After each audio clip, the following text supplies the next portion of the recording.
Welcome everybody back here at Veil of Sound with one of those surprise middle of a week interviews that we love so much. Because the feedback we get is always like, "Oh, I didn't think you would say anything until Sunday."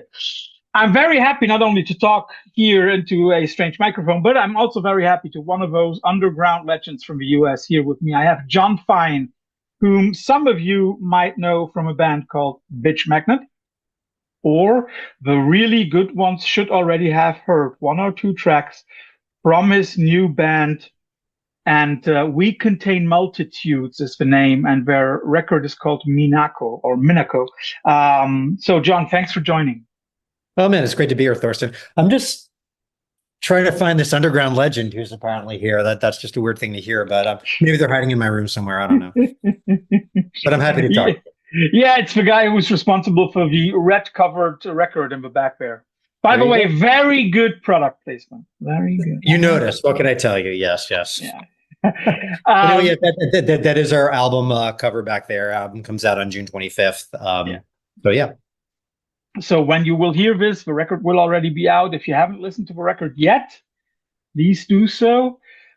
Please do not expect any lyrics. It's a completely instrumental one, but it talks a lot, I would say, and therefore we have to talk a lot. Jon, first of all, I know that a few years back you said, "Okay, Bitch Magnet is over. I'm done with music." How come? How come that you started a new one? Yeah, I mean, fair question. I think you're referring to, I wrote a book called Your Band Sucks, which is kind of a memoir of being in the underground American music milieu that Bitch Magnet came out of. And it ended with we did a reunion tour. We went to Asia, we went to Europe, we did in the US, and then we hung it up. And it ends with me. It's somewhat self-aggrandizing, but I'm in a hotel room in Tokyo after the last Asian tour, completely exhausted, and just kind of coming to the realization that like this is it. Orestes, the drummer in Bitch Magnet, and I had been talking about doing another band, but like I didn't think I was going to do it. What happened was a few things. Number one, I can't seem to stay away. But number two, and I definitely can't stay away from Orestes. But the more immediate thing was when my book came out, George Gargan, who booked the Bitch Magnet shows in Europe, he's with Damnably, great guy. We set up a book reading in London, and I was super excited. And he was like, "Look, it's set up. It's at the Windmill in Brixton, which is a great venue."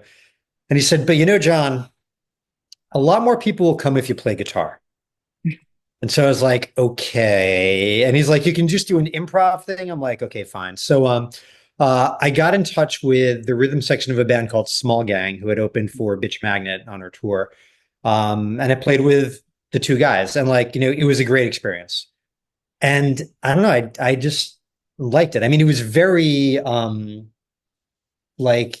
we had a couple of riffs. We did one song for my band Vineland. We did a song that Simon wrote for Small Gang. I just liked it. And a couple of weeks after that, for my day job, I was at this weird kind of tech conference in Utah, of all places. And I just had this feeling come over me that this is I don't know, gosh, I think it's January of 2017 or something like that. And I stepped out of the conference and I called up Orestes and I said, "Look, I know I've talked about this before and I've pulled back from it, but I really want to do something. Let's get together and play." And by the way, I was just in London and I played with this bassist, and I think we should play with him. He's fucking amazing. And we there's some complication involved. I live in New York City. Simon lives in London. Orestes lives in Tucson, Arizona. So it took a little rearranging. It took a few months for us to get together, but we got together in I think April of that year. And the first day didn't go so great. The second day was really great, and we just kind of kept doing it from there. So once you go to Utah, you are converted and you come up with music again. That's I don't know about the Mormon faith, but maybe it has its good side. There was alcohol at the event, but it was in the morning, so I wasn't even drunk. You were sobering up again. No, but I see that. I was sobering up again. I mean, I don't know. It's a thing. I don't know how to describe it. It's a thing that comes on and off. There have been periods in my life when it's all I've done, and there's been periods in my life when I haven't done it for years. And both are fine, but it's better to do music. And and it still goes on and off. Like everyone had different reactions to COVID. I mean, I had it as good as almost anybody, but like I kind of couldn't play guitar for like a year. I just couldn't do it. So like that physically or emotionally, or I just didn't want to do it. I remember talking to somebody about it, and they were like, "Why don't you just like play guitar for yourself?" And I was like, "Yeah, but what's the point?" That. It was a weird thing. Like I guess I should look at this more in depth with perhaps a trained professional or something. But like I had lost the urge and I'd lost the interest. But it came back. Yeah, it's like a 3-star chef who makes himself a burger. He has to eat something, but he doesn't want to. Yeah, what's the point in cooking a 5-hour meal? Yeah, I see what you mean. But how did Simon take it? I mean, like he's the one who played with you once, and then all of a sudden you come up with this question. And you're probably saying something like, "Oh, let's start an intercontinental band. What do you think?" What was his reaction? That's a really good question. I got to think about that. I think, bear in mind this is 8 years ago now. Like I think I just told him like, "Look, I really like playing with you in London, and Orestes and we're talking about putting a band together. You want to come to New York and play with us for a weekend and see how it goes?" And luckily, he did not require much convincing. Yeah, I can see that. I mean, like, of course, he already knew your music, and of course, because of the music, he also indirectly knew something about Orestes. I'm just wondering, like, how does this band write songs? How do you do that? The early stuff started with riffs that I had put together. And this is somewhat instructive because, just in terms of like, I don't know, humility. And like, I was like, all right, like I got the idea for this band. It's going to be instrumental. It's going to be like very repetitive. And like, I wanted to be a trio, but I want to play to loops a lot. Like I've played with looping pedals a lot, particularly in my prior band, Coptic Light, which was a New York band from 2001 to 2006, I think. Which was based around looping pedals, basically. And so I wrote a bunch of loops and I did some songs on top of that. And then we got to practice and it was like, yeah, actually, it's kind of better if we're not looping. Like it's better if we're just sort of playing off each other. So it's a combination. Like generally, I've come up with like the riffs and maybe a very rough sketch. But like what's typically is like I come in with some riffs. We come up with some riffs there, and then we just kind of play them over and over and over and over and over and over again until hopefully it suggests something else. Or like on day 3, you're like, wait a second, that thing you just played actually goes really well with that second thing we played in the afternoon of day 1. And hopefully you can kind of like, knit the parts together. There's a lot of that on the record. Yeah. Can you hear that? There's a great deal of background noise outside my window. Can you hear that? Unfortunately not. Okay. No, I can't. Drop that second. Luckily, I can. The thing about something that you said right here is very interesting. This band is very unlike a lot of the stuff, or basically all of the stuff that you did before. Because, I mean, like, which band has the guts to start its debut full length with a 16-minute song? Who came up with that crazy idea? Well, it was just so it had to be an entire album side. And by the way, I'm sorry to be even more pretentious, debut double album, but I mean it's on it's 3 sides of music. Debut free side LP. Yes. I mean, like how much more pretentious? Debut all instrumental double album. Well, so Minako is a 16-minute long song, and so we mastered with Bob Weston, who did a great job, but he basically said like, nothing else can go on the side. It will sound bad and I will not do it. I'm like, okay. So then automatically there's a side that's just one song.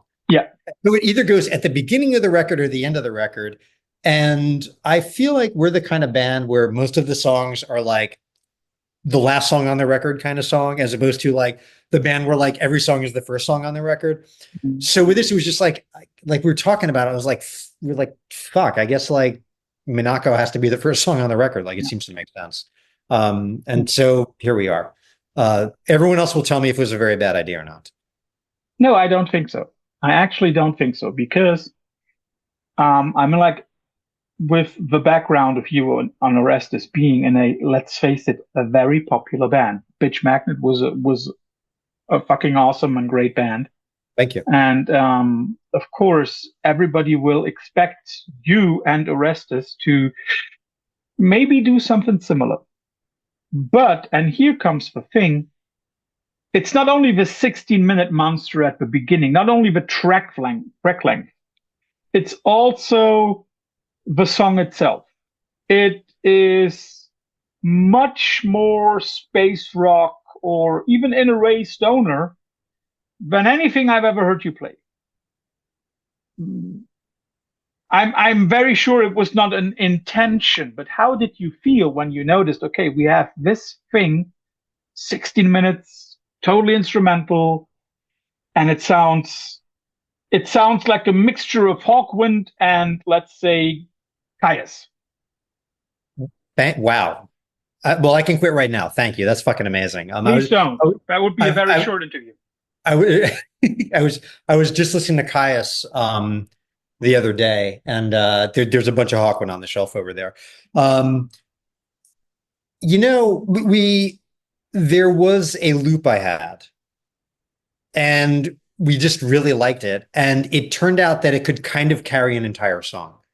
It does. And in fact, like when we were rehearsing it, it was very long, which is fine.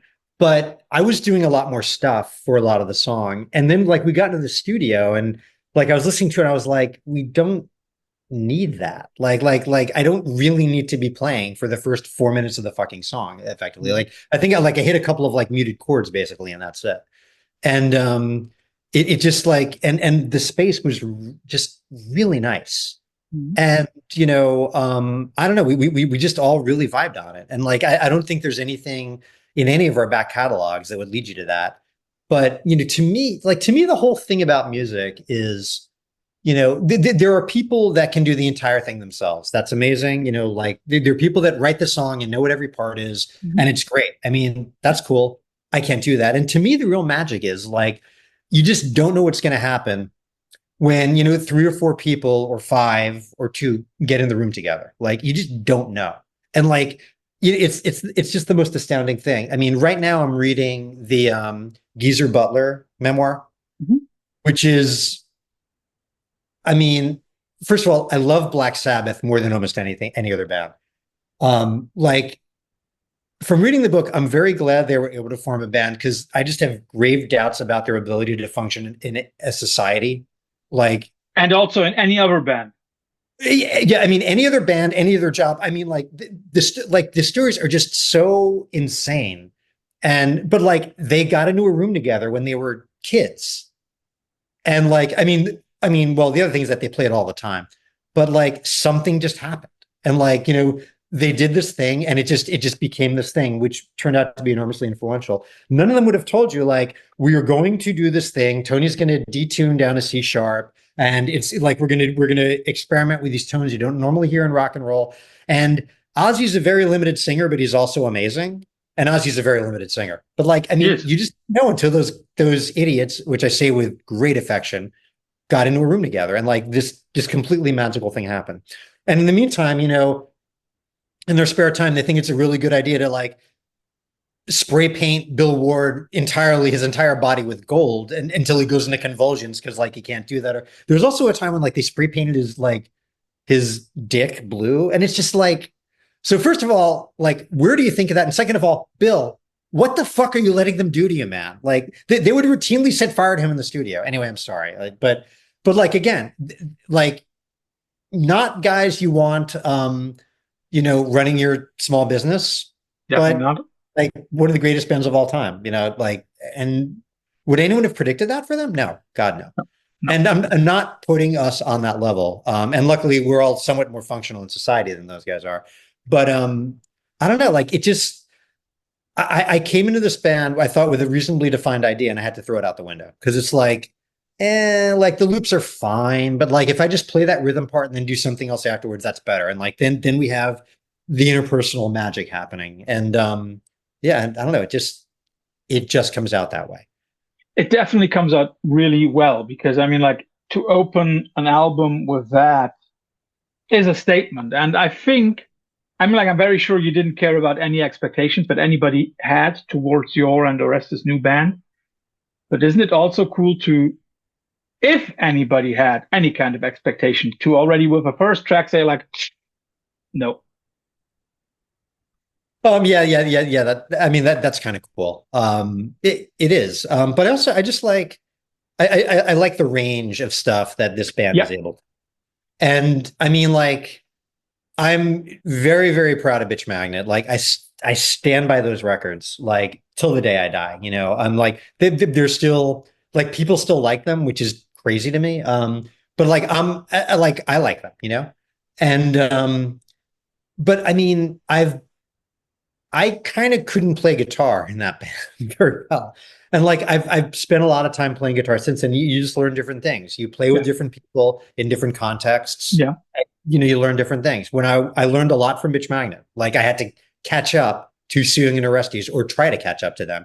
In my next band, Vineland, I had to learn to like sing and be the front guy. And like that was cool. I don't want to sing in a band anymore.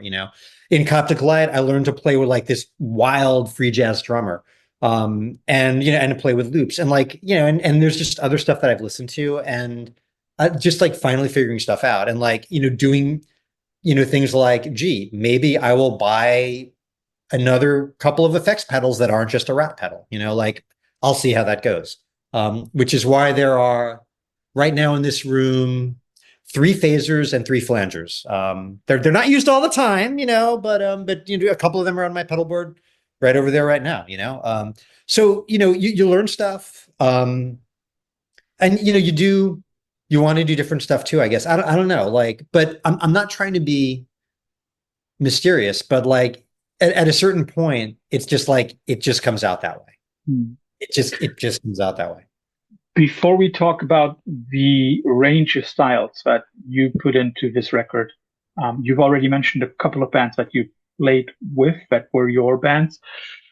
And you've also said that, a lot of the bands that you worked with, that you were in, um, changed your perspective of music or also the way you play.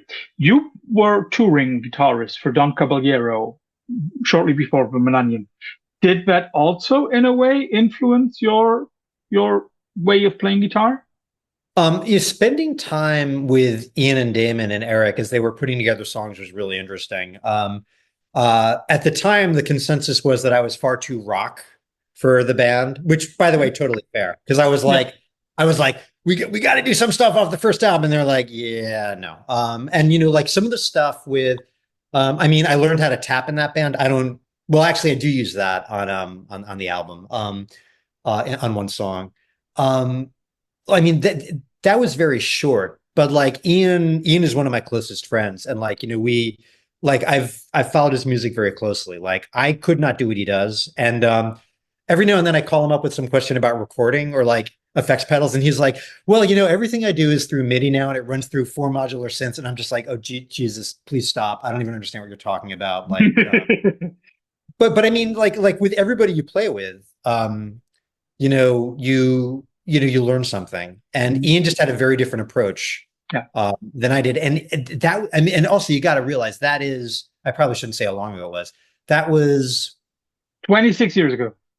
yes, 1999. So like Ian was kind of just starting to play in the way that we now identify with Ian. Like he was just like they were already doing tapping, but like I don't even think there were looping pedals involved yet. They were just starting to think about that stuff. So it was a very interesting moment for to be in that band. But I mean, like in terms of like opening up your mind to some more compositional Yeah. possibilities, yeah, sure, definitely. Like I remember just thinking, like, okay, we're gonna go out there, we're gonna play Don Caballero 3. It's a 10-minute long song. no parts repeat.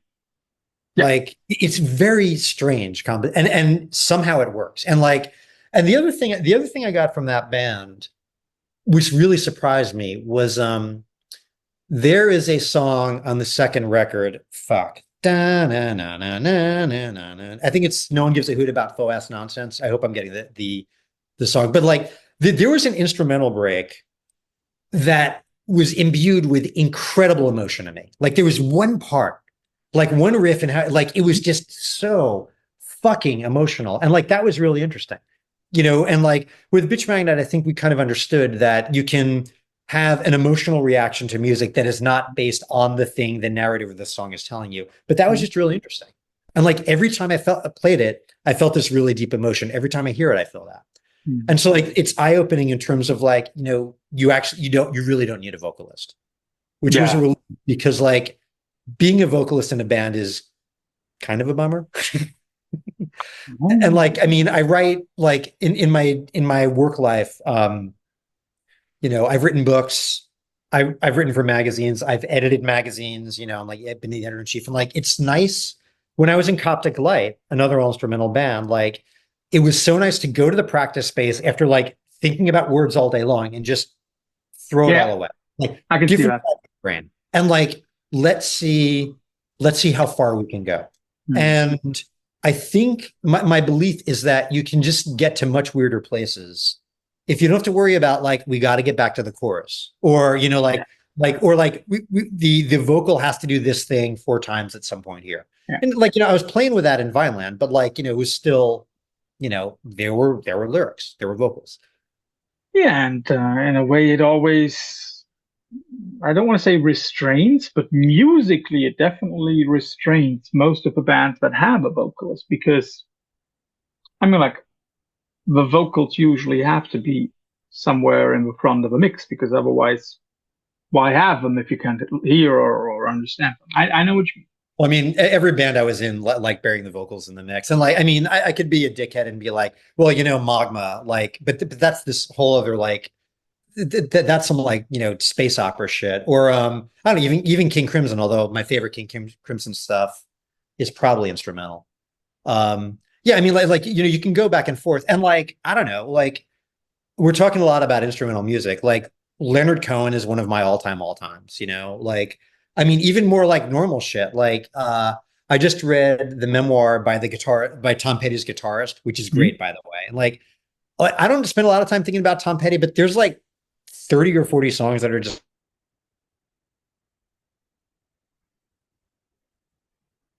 I mean, no one can fucking do that. And like, it's very meaningful to me. Like, but like, even just the suggestion of the lyric, like what you think you're hearing, can hit real deep. I remember I got a few years on you, I think, Thorsten. And, I was still in high school when REM started coming out. And like, I had an emotional reaction to those songs, because I hadn't discovered punk rock yet, but like, like didn't know what the lyrics were. But anyway, you're rubbing your eyes, so I'm boring you shitless. No, I have something in my eyes. I'm not, because of you. Sorry. Don't mistake that. But I see what you mean. I mean, let's be honest. Some of the best bands have some of the shittiest lyrics ever. I mean, like the Beatles. She loves you, yeah. Come on. Yeah, but I mean, I think you and I wouldn't get nerdy about that. Like you and I'd probably get nerdy about She Said or something. Or I mean, look, I mean, I love Black Sabbath. I love AC/DC. I mean, like, I'm not going to be like, carving those lyrics on my tombstone. Well, actually, maybe, who knows? But you know what I mean. No, I think it would be Ezekiel 3:25.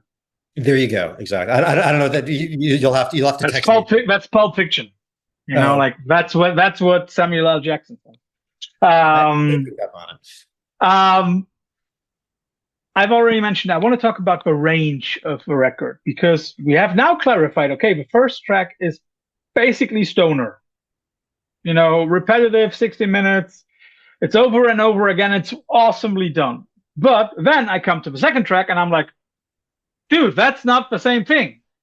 Come to the third track and I'm like, why is there a third thing on here? Like, then stupid me got it. Like every song can be different. But Was that an intention, or did it just happen by accident? I guess a little of both. Also, I mean, I'm not trying to be a wise ass. Like, those are the songs we happen to have. Like, pretty much, Yeah, like those were the songs we had rehearsed and were ready on. It's yeah, not like, yeah, I've got those. It's not like some fucking, I don't know what's a good example here. Like, like Bruce Springsteen, who has like 20 unreleased albums, or Neil Young, who yeah. like every year or so Neil Young's like, by the way, I've got this whole fucking album from 1976 that none of you guys know about. It's like, yeah, I mean, we can't be that. Yeah. It's good to. I don't know. Like, I mean, I can play this both sides. There are bands that are like too willfully like all over the place, Mhm. but there are also bands that do like one thing, and like they're some of my favorite bands in the world. Yeah. AC/DC, the Dutch band Gore, who I Mhm. adore. You know those guys? Yep. Seen them Okay. live. Like, huh? Seen them live. Oh, yeah. I was on tour with Living them. in Europe, it's like one of the Yeah. few things that I can I, be happy I didn't see them. I met the bassist when Bitch Magnet went through, but about. like, yeah, the drummer was already playing with Casper Brotzman, I think. They're like, I mean, Mean Man's Dream is one fucking thing, and it's like Yeah. it's perfect. I Mhm. mean, I don't think I can. I don't think I personally can drill down into one thing well enough to have it be like Mhm. this is the one thing. And I mean, I wasn't the songwriter in Bitch Magnet, Sue Young was, but like, there, I think there was some range there too. What'd you get off the first album? Yes, but it's still always close to some kind of punk, I Sure. would Yeah. say. And I mean, and also and we were, I young. mean, yeah, I Yeah. wasn't able to drink legally in the United States. And well, no, I actually, by the time we recorded the second album, I could drink legally in the United States. Yeah. But yeah, I mean, we were very young. You listen to different things, you do different things, Yeah. I think you have different experiences. I mean, like I've had a few people tell me like this album sounds a lot happier than other stuff you've done. And I'm like, oh, that's interesting. I hadn't thought of that. I'm probably on balance a happier person now. Like, I'm lucky to have a really awesome marriage. Like I have much less of the um personal angst that seemed so all consuming in my teens and 20s when you're like struggling to figure out how you fit in the world. I mean, it's obvious we're not living in the most paradise-like timeline at the moment for reasons that are obvious and not worth going into right now. Come But on, let's like, say it. Because of the orange shit. because of what? Because of the orange piece of shit. Sure, yes, but and many other things too. But like, yeah, but I mean, we didn't sit down thinking like this one's going to be happy, Yeah. and it's not like these are giant major key songs. I don't know. Like if you start thinking about this too much, you can start second guessing it. I'm Mhm. working on a bunch of working on a bunch of stuff for our next record now. Because I'm in a moment. I left a job. I was running a I was running I can't speak English today. I was running a media startup and we basically went out of business, which is fine, by the way. So I'm playing a lot of guitar, writing music. It's great. And like, Yeah. I've got this one chunk of music I'm working on. And it's like really cool. And then I'm like, is it too major key? Like, do I need to throw a minor key underneath it? Do I need, and I'm like making myself crazy. And it's like, dude, just like try not Take it. to worry about that shit. Yeah, yeah. Take it Yeah. easy. Don't overthink stuff, right? Yeah. Because that's also something that the record gives to me. It sounds very fresh. It doesn't sound as if people had been thinking about it for 13, 14, 15 years. Let me guess. That's also one part of the appeal for yourself, right? Like, okay, we have songs, we are writing songs, but we are not living with them for years and years and years and years. It's yes and no, because some of the songs on this record, actually one, two, three, not that, at least three of the songs on this record, like we started on in like 2018 or 2019.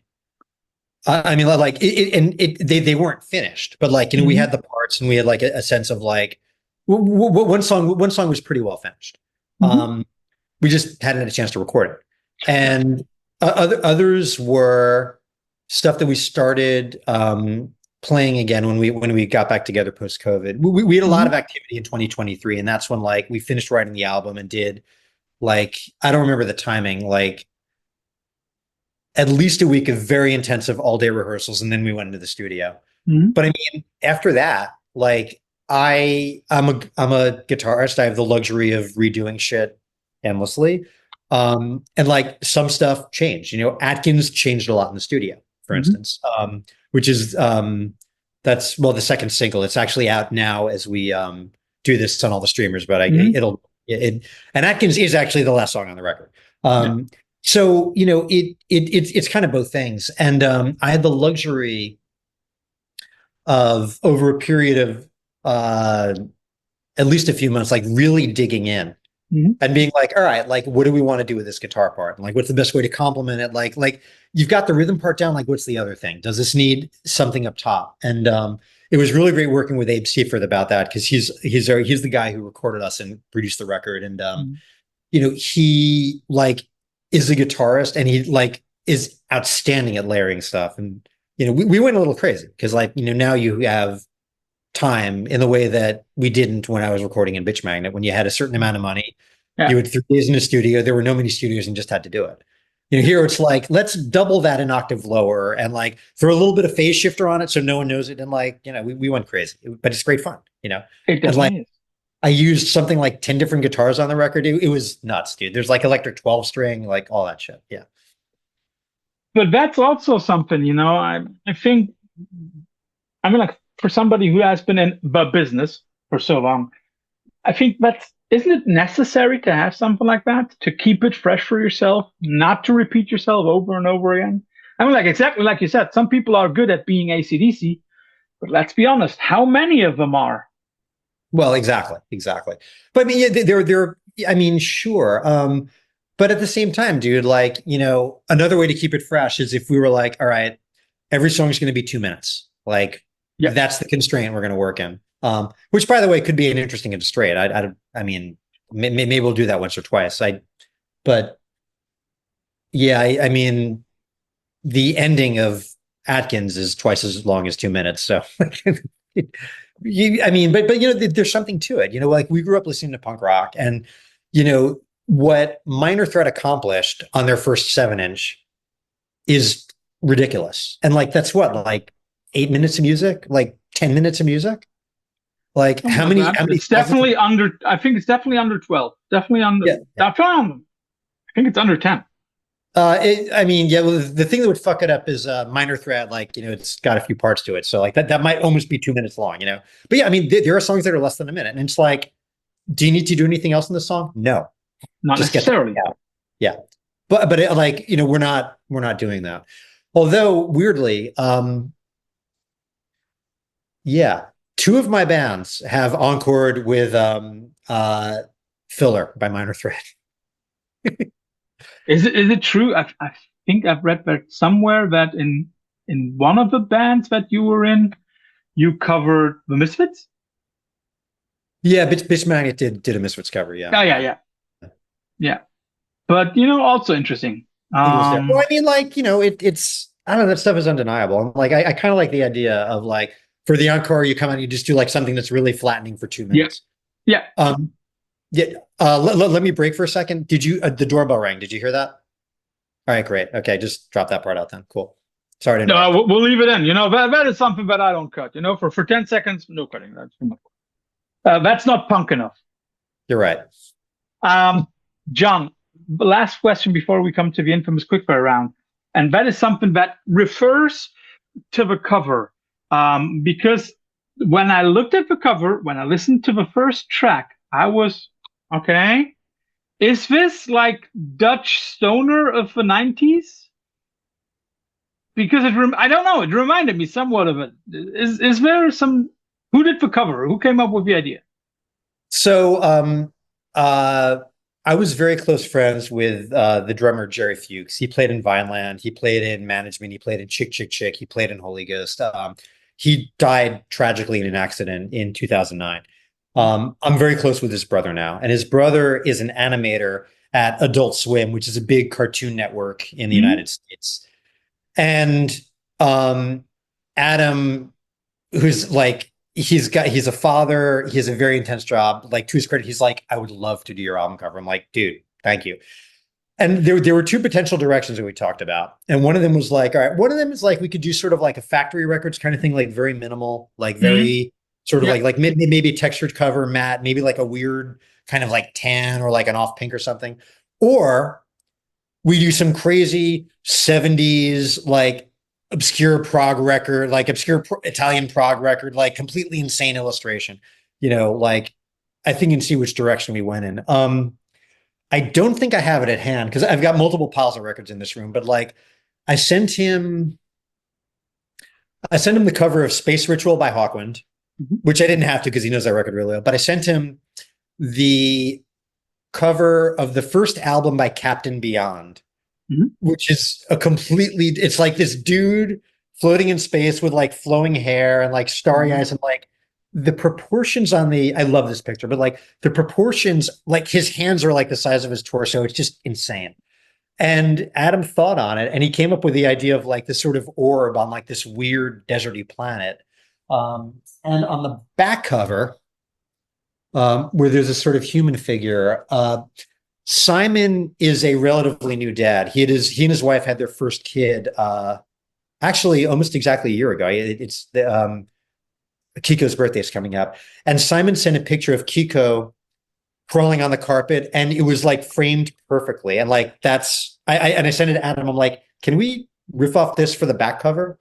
And he was like, we can't do the carpet. I'm like, no. I'm like, not the carpet, like Kiko, like the and and Kids. he and he, I mean, he nailed it. And like, it's like, yeah, it's a great photo, which I wish I had to show Mhm. you. So yeah, I mean, like, it's like, I don't know, like album art is so weird, I Yeah. think. And I wanted it to not be like all those sort of like 90s, like very like minimal albums with like a bunch of like one syllable song titles. And it just seemed to just push it in this direction. And I think, it relates enough to the music. I have a great affection for that stuff. I don't take it all that seriously. Like I wanted this cover to be slightly absurd, but I also Mhm. think it's kind of cool. So hopefully the world agrees. I would say it does. I forgot there's one question that I have to ask. I'm very sure Atkins is referring to the diet guy.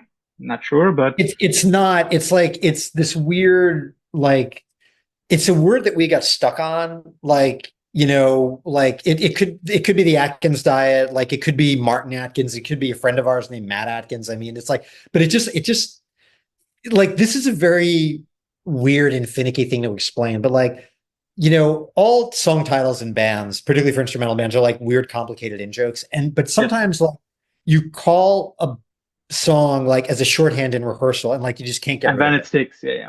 Yeah. And like with Atkins, like I thought of something else, but it was like so pretentious. I was like, we can't do that. It's like it's too weepy, it's too emo, it's just too pretentious, it's too many words.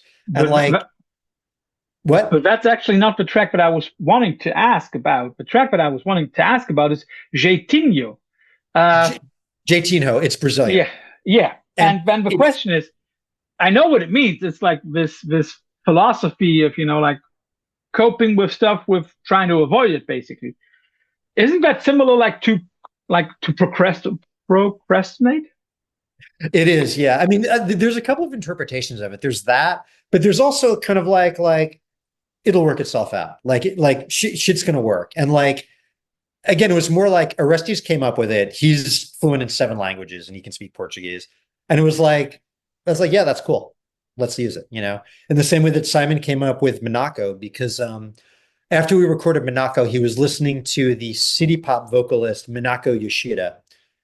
And she had a song off the album Tornado, maybe it's a song Tornado, and he thought it had a similar groove. And Mhm. city pop is very different from what we do. It's like kind of, I mean, this is a very crude thing that I'm going to say for Americans, but it's kind of like yacht rock. It's like Japanese yacht rock, basically, but it's kind of more city, like chill, little fusiony kind of vibes. And like, I don't know, like it's Not the most the signal to noise in the genre isn't that great, but there's some great stuff in it. And like Simon has gotten us into listening to a bunch of like Japanese language stuff from like the 70s and 80s and 60s that like we'd never encounter otherwise. And I was like that's a beautiful like I didn't even understand what it meant. And in fact, I misunderstood what it meant. I thought it meant beauty.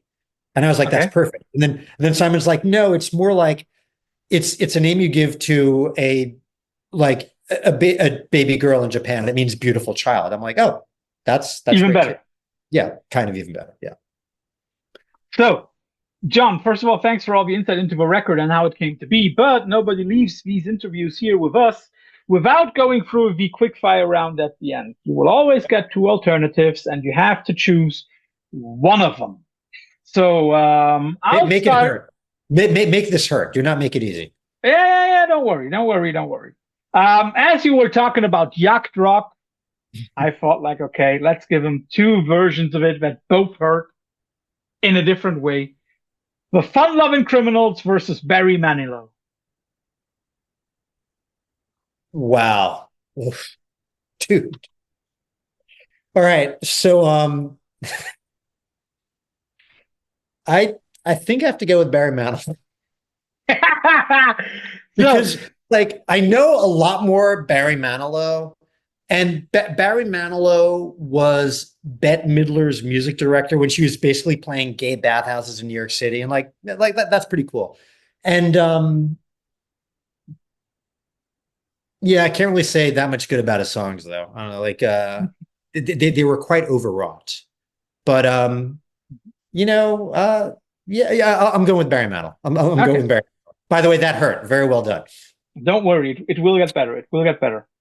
Um, as you are wearing a Voivod shirt, I'll give you two of their records. Nothing Face versus Angel Rat. That's a good one.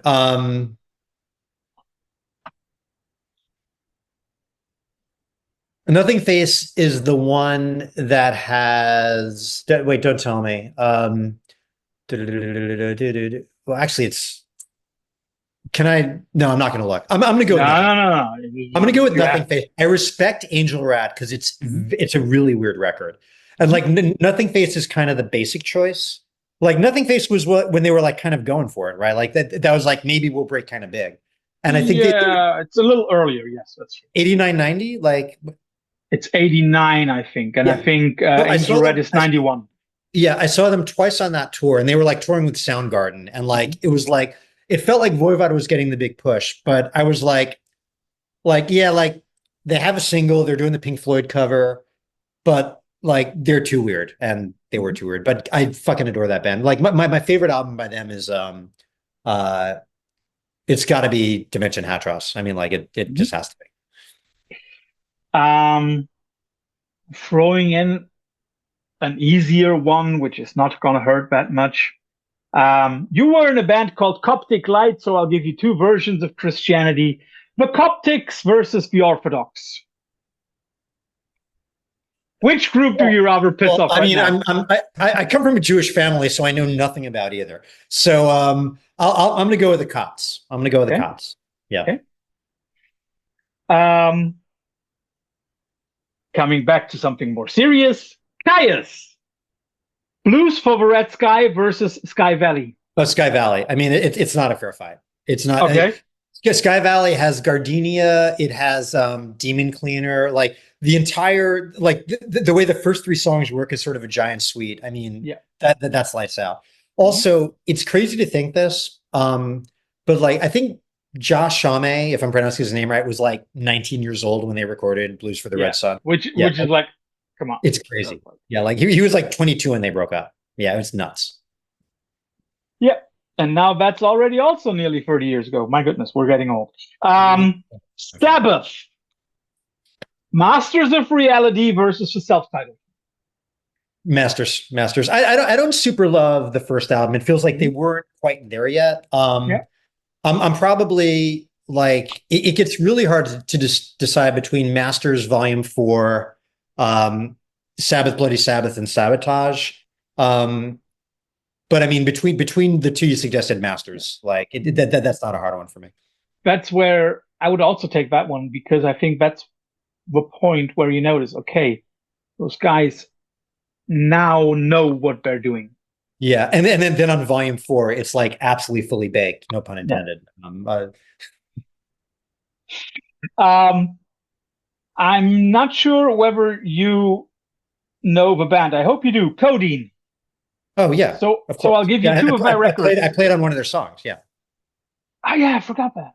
Yeah. And so I'll give you two of their albums: Frigid Stars versus White Birch. Ooh, this is hard. Um,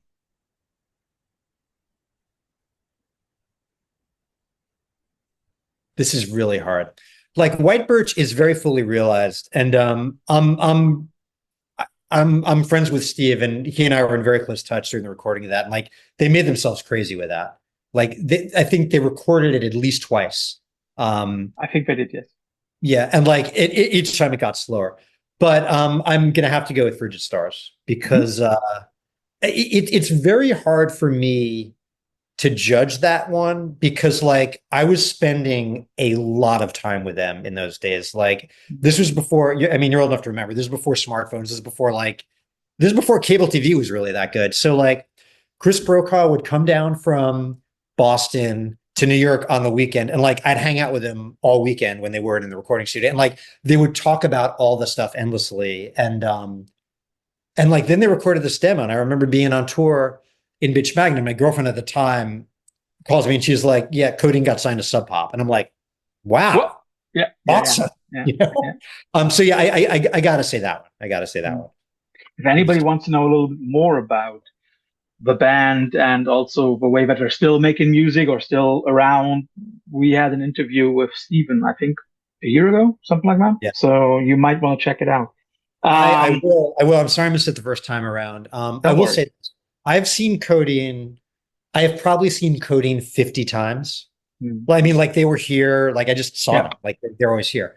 Um, their their most recent show at Bowery Ballroom in New York City, like their last reunion show, was without question the best I've seen them. It was spectacular. Which is interesting, right? So that now, after such a long time, they're still able to pull off one of their best shows or the best show ever, right? Yeah. I mean, it Throwing helps. in, yeah, It helps keep that going. like they're not playing as fast as Creator or Minor Threat, like but I mean like it was beautiful. It was so great. Throwing in some fun thing again. The Yankees versus the Mets. Oh, the Mets fuck the fucking Yankees. Fuck the Yankees. Absolutely fuck the Yankees. Yeah. That's not even close. Yeah. And for me, it's always the other way around. Well, it's been nice talking to you. I'll never speak. But the thing is, I say if any one of those two New York teams has a chance to win it all this year, then it's the Mets because our pitchers are shite. Yeah. Well, yeah. Like, dude, I grew up around a bunch of Yankee fans, and they were such fucking assholes. Like, See, and that's like, a good thing. Over here, nobody cares about baseball. yeah, but I mean, like I saw the belly. Like they were just, I don't know. It was like it was like rooting for Facebook. It was like of course we're gonna be in the fucking World Series every year, you assholes. Like, Yeah, and now everybody's rooting for the Dodgers. Come on, like. yeah, boring, basic. Yeah, Yeah, the Mets make you suffer. It's not great, but it's what I got. yeah. Some people need pain in their lives. And now we come to the last two, and I'm very sure these might be a little harder. King Good. Crimson, In the Court of a Crimson King versus Red. Red, not hard, not hard. Okay, I love cool. Can you explain what? red. Like I got into Red relatively late. I was like well into my 20s, and someone was like, "You really got to check out King Crimson." I'm like, "Yeah." And they're like, "No, pick up Red," and it landed with me at exactly the right moment. Mhm. And I have no idea what the fuck they're doing on the song Red. Like I could not begin to pull it apart. I mean I couldn't tell you what time signature it's in. I mean, forget it. Like, Yeah, so but yeah. isn't that also one of the cool things about music that sometimes, even though you are a good musician, you just can't? Yeah, that's just a whole different thing. No, like the album is paced beautifully. It's great. And by the way, like I remember reading the liner notes to some they did a live box set of like that era of the trio playing live. Mm-hmm. And like Fripp wrote the liner notes, and he was kind of like bitching about them as a rhythm section in the liner notes. And I was like, Fripp, I love you. you're an asshole. Like, I mean, what is wrong with you? Yeah. You could have just said your band sucks. Well, they don't suck. Crimson doesn't suck. Yeah, but you towards your band suck. Yeah. I'll give you, and that is something that I'm very, very happy to once in a while pull off because I'm very sure you know both songs. 2 minor threat songs, Screaming at a Wall versus Straight Edge. Oof. Wow. That is the easy one for me. All right, hold your thing. All right, I'm gonna go with the original recording of Minor Threat, the one that's on the first 7-inch, not the longer version. Mm-hmm. Screaming at a Wall is great, but it's tight. If you had said Minor Threat versus Bottled Violence, I might have said Bottled Violence. Like, I'm not I was never particularly straight edge at all. But like as a statement of purpose and like just also like think of what they got done in 58 seconds. I mean, like Ian was not intending to spawn a movement, but it kind of spawned a movement. And like in terms of, and like as a piece of writing, it just it draws the line between us and them just like so perfectly. Yeah. Like it's and like I mean, I was kind of a stoner. Wait. Yeah, I was definitely a stoner when I heard it for the first time. And like, but it's just like it's just fucking undeniable. I mean, it's just perfect. You hear that song and you cannot do anything but admire it. I mean, like every 12-year-old should hear that, Yep. It's like, look, do whatever you want, but just think about this, and then make your own fucking decision. Yeah. Yeah. So what's your answer? Straight edge. Because I live straight edge. Oh, good for you. I have always, but for me, and that's the interesting thing. For McKay, it was a decision. For me, it was never a decision. It was just the way it was. For personal reasons, I've never gotten into any kind of addiction. When I then heard that track, I could tell all my friends, like, okay, that's my statement. Yeah. And it's like, that's my statement. And, like, leave me the fuck alone. Like, I'm on a different trip. Like, I don't have to be an asshole about it, but like, this is what I'm doing. Like, just respect it. Yeah. Yeah. Totally. And I'm very, very happy that I still, back then in the days, I had friends who completely accepted, going to your first party, when I was 13. And everybody was like, you want a beer? No. You want a beer? No. You want a beer? No. One of my friends said, like, look at him. He's already big enough. He doesn't need alcohol. That was it. Question solved. Nobody ever asked again. And since then. That's really cool because like, that's, that's at a moment when you're pretty susceptible to peer pressure and like, you really care what people think. And like, it's awesome that your friend was like a good dude about it. Yeah. And whenever I see him, I still congratulate him for saying that back then. So give it mine as well. Yeah. So, Jon, thanks for your time. Thanks for all the insight. And I hope you enjoy the rest of your day, even though you're a Mets fan. I hope you enjoy the rest of the day, even though you're a Yankees fan. It's a strange lapse in your good taste, Thorsten. I'm very. This was super fun, man. Thank you. Yeah. So enjoy the rest of your day. Bye-bye.